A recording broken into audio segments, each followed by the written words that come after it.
akan mempelajari muatan bahasa Indonesia tentang menentukan kalimat utama dalam teks non-fiksi. Teks non-fiksi adalah teks yang berisi fakta atau hal yang benar-benar terjadi. Contoh teks non-fiksi yaitu adalah berita, artikel, dan juga jurnal. Kalimat utama merupakan kalimat yang bersifat umum dan mengandung gagasan utama. Kalimat utama tidak selalu berada di awal paragraf. Ia dapat berada di akhir, pertengahan, atau muncul bersamaan di awal dan akhir kalimat. Jadi, kalimat utama inilah yang memudahkan kita untuk mengetahui inti dari sebuah teks.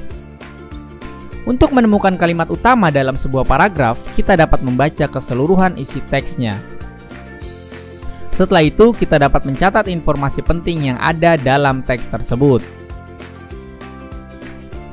Bacalah teks berikut dengan cermat tentang lingkungan bersih hidup sehat.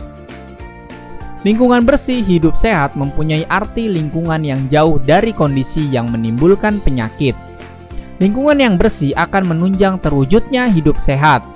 Makna dari lingkungan bersih hidup sehat ini ialah lingkungan yang kita tempati memberikan kesan baik terhadap indera dan memberikan makna kesehatan. Apa kalimat utama pada teks tersebut? Kita pahami betul-betul. Nah, ini merupakan kalimat utamanya, yaitu lingkungan bersih hidup sehat mempunyai arti lingkungan yang jauh dari kondisi yang menimbulkan penyakit. Sedangkan kalimat-kalimat lainnya merupakan kalimat penjelas dari kalimat utama ini. Jadi, pada teks ini kalimat utamanya terletak di awal paragraf. Ya nak, pahami betul-betul.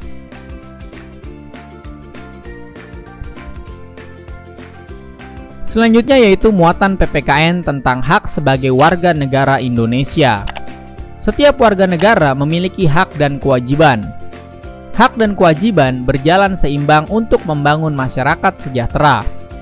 Hak-hak sebagai warga negara Indonesia telah diatur dalam Undang-Undang Dasar 1945. Seseorang mendapatkan hak karena memenuhi kewajiban yang dimilikinya. Contohnya, seorang siswa akan merasa nyaman belajar di kelas setelah melaksanakan piket kelas yang menjadi kewajiban dan tanggung jawabnya. Jadi jika hak dan kewajiban dapat dijalankan dengan seimbang, maka akan tercipta masyarakat yang adil dan juga sejahtera. Berikut ini beberapa contoh hak yang diperoleh setiap warga negara. Yang pertama, hak untuk memeluk agama dan beribadah menurut ajaran agamanya masing-masing. Yang kedua, hak untuk mendapatkan pendidikan.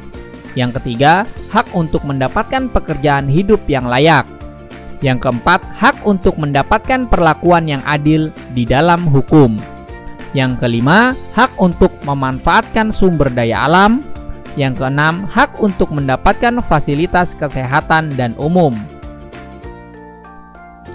Selanjutnya yaitu muatan IPS tentang cinta tanah air. Cinta tanah air merupakan rasa rela berkorban demi kepentingan bangsa serta bangga terhadap keberagaman budaya Indonesia. Rasa cinta tanah air merupakan salah satu isi dari Sumpah Pemuda yang sebaiknya kita amalkan di dalam kehidupan kita.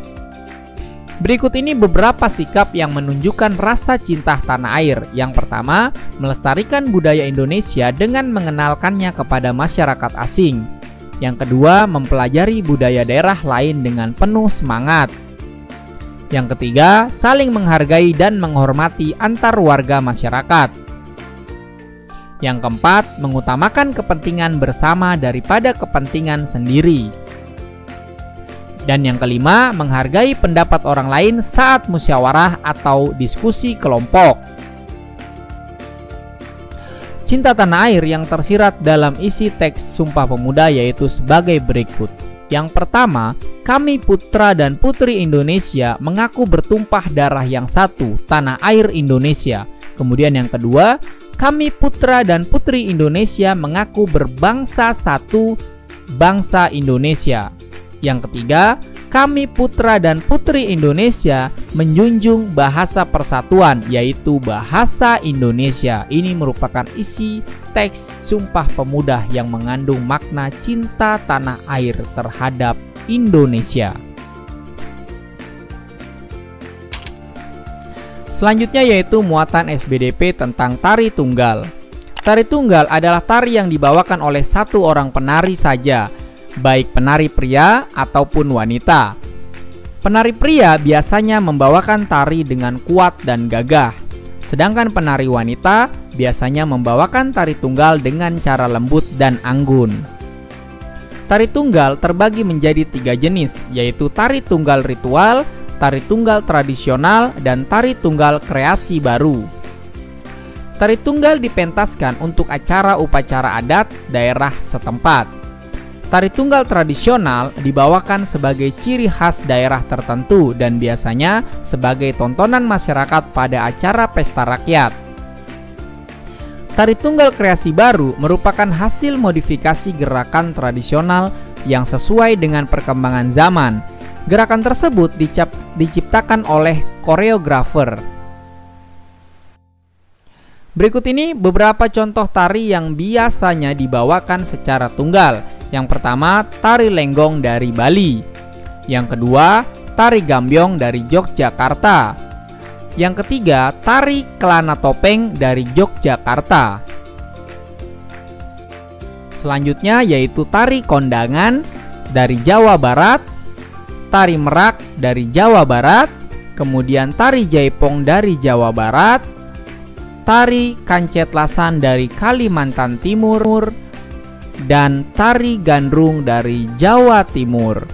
Ini adalah ke-8 contoh tari yang biasanya dibawakan secara tunggal baik oleh laki-laki maupun perempuan.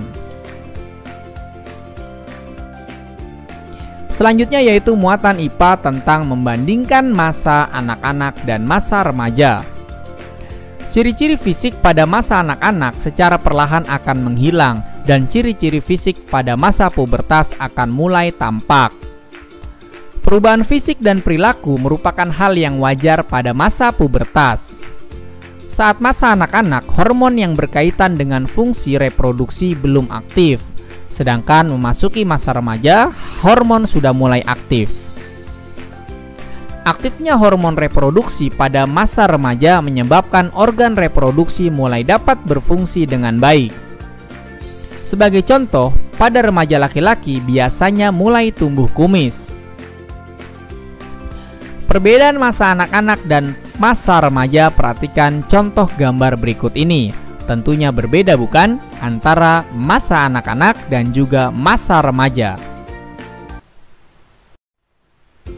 Selain perbedaan ciri fisik, juga terdapat perbedaan pola pikir dan tingkah laku masa anak-anak dengan masa remaja.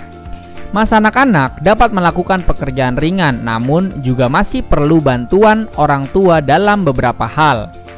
Sedangkan memasuki masa remaja biasanya akan lebih mandiri dalam melakukan aktivitas sehari-hari.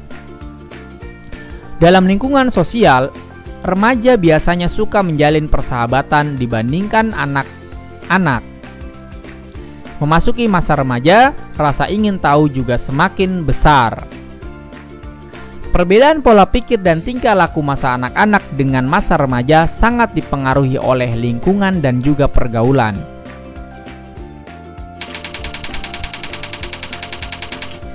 Terima kasih telah menyaksikan tayangan ini, kurang lebihnya mohon maaf. Apabila tayangan ini kalian rasa bermanfaat, silakan bagikan kepada orang lain, karena berbagi ilmu adalah pahala. Tetap jaga kesehatan. Wassalamualaikum warahmatullahi wabarakatuh.